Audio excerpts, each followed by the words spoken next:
Friends and girls need their gay boyfriends, but what girls really need is a man who plumbs the depths of their soul that doesn't want to sleep with them.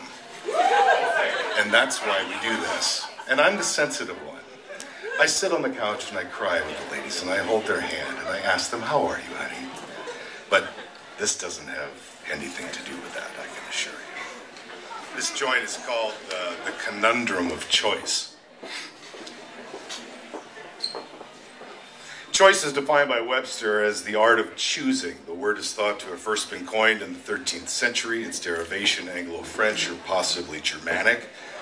To make a choice is to take care in one's selection. It is the power of choosing between right and wrong, good and evil, paper or plastic, brunette or redhead, left or right, or up or down. Psychological theories and research have affirmed the positive motivational consequences of having personal choice.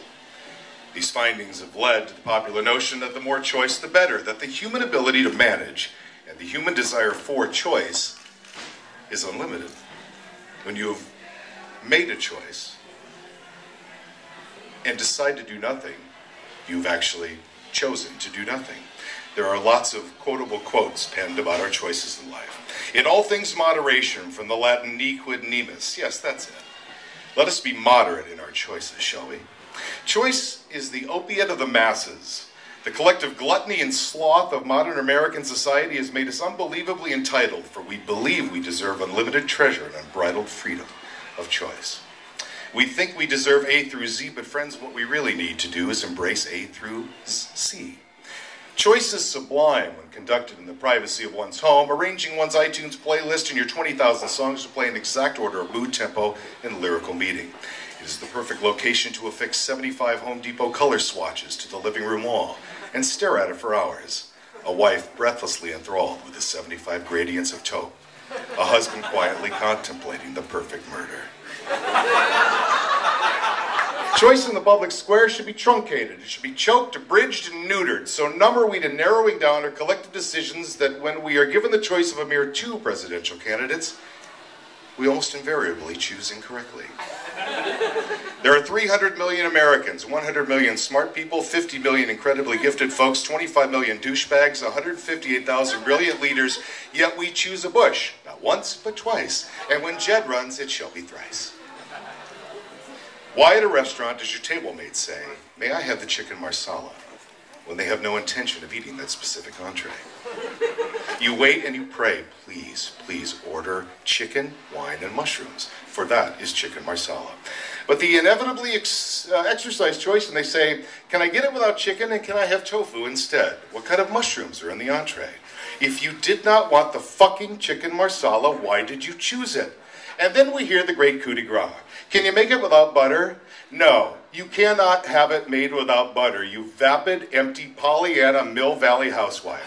Butter is what chicken marsala is made with. That's the whole point of its deliciousness. Would you please know that the fat molecules in the butter cannot possibly attach itself to all those chemicals that are the molecular structure of your stretched like saran wrap horse face and those repugnant double Ds that you had handcrafted for your most recent husband, the one who right this moment is fucking his admin assistant on his yacht in San Diego. And oh, by the way, why don't you pick up a fucking piece of bread once in a while? Stop acting like one of those real housewives of Beverly Hills. My God, your pool boy won't notice you had a morsel of sourdough as you pirouette around in your negligee while he's skimming the flies out of your hot tub. Memo to you, you faux phony foodie. A Caesar salad with tofu is not a Caesar salad. When you are driving, you encounter people having difficulty with choice every second of every day. When 2 cars meet simultaneously at an intersection, the vehicle on the right is the one that's supposed to go first. That's the rule. That's what you're supposed to do. But that's not how it works, does it? We approach the intersection and we encounter one of those really tall pickup trucks, the kind that requires a ladder or a pole vault or a rocket launcher to get into. This large pickup driving hey you, likely wearing a shirt that says drinking beer and shooting deer, that's how I roll, is making any number of poor choices. First, he has chosen to drive this hideous vehicle on a public thoroughfare. Secondly, at the intersection, our hero, instead of being a good citizen and paying attention, chooses instead to stuff a bear claw down his pastry chute and wash it down with a cup of 7-Eleven coffee, the kind that has been sitting on a burner for hours and really tastes like warm water with a brown crayon dipped in it, while simultaneously conversing with a flea-bitten mutt riding shotgun and drooling down the passenger side door panel. When you are choosing a fine wine or a luxury vehicle or a new home, there are times to exercise choice and be deliberative in your decision-making process. Acquisition of these things of great value demand considerable contemplation. Not at Subway.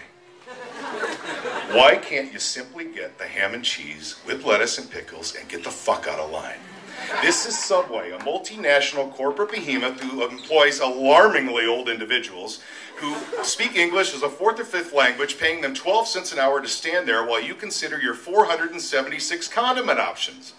My God, people, these poor, hard-working, honest folks are trying to make a couple of bucks and feed their families. Any moment I'm standing there waiting for Cesar Chavez to jump out of the fucking radishes and say, "Si se puede," and you're asking for 473 of the 476 possible condiments on your little 6-inch sub.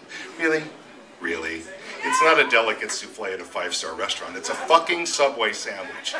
Why is your day going to be ruined if you don't establish equidistant distribution of your bean sprouts and red onions?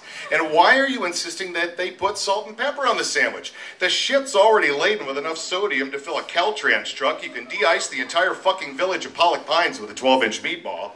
Your freedom of choice is holding up the line, every cue in this once great republic.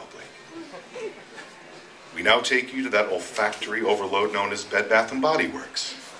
I went in there Tuesday to get some soap. I like lavender, but I'd like to see you try and stop me from liking it. Bath & Body Works has approximately 476 kind of soap and lotion scents, but that doesn't stop this enormous woman with pleated mom jeans, a leather fanny pack, and a fucking Looney Tunes sweatshirt from making a scene and holding up the line, complaining that the store has 475 cents, but regrettably they are out of coconut lime verbena. And that is unacceptable, and WTF. All that choice, but it's still unacceptable. I'd like to verbena mom jeans over the head with a Bath & Body Works loofah weighted down with lead pellets. She's so fucking huge, I don't even know how she fills and fits in a bathtub. I'd just like to shove her fat ass through a car wash. How does new car smell, bitch? Robert Frost should have ended his iconic poem, The Road Less Traveled, with something less ambiguous and illusory. I chose the road less traveled, and that has made all the difference. But at least I made a fucking decision. I'm out.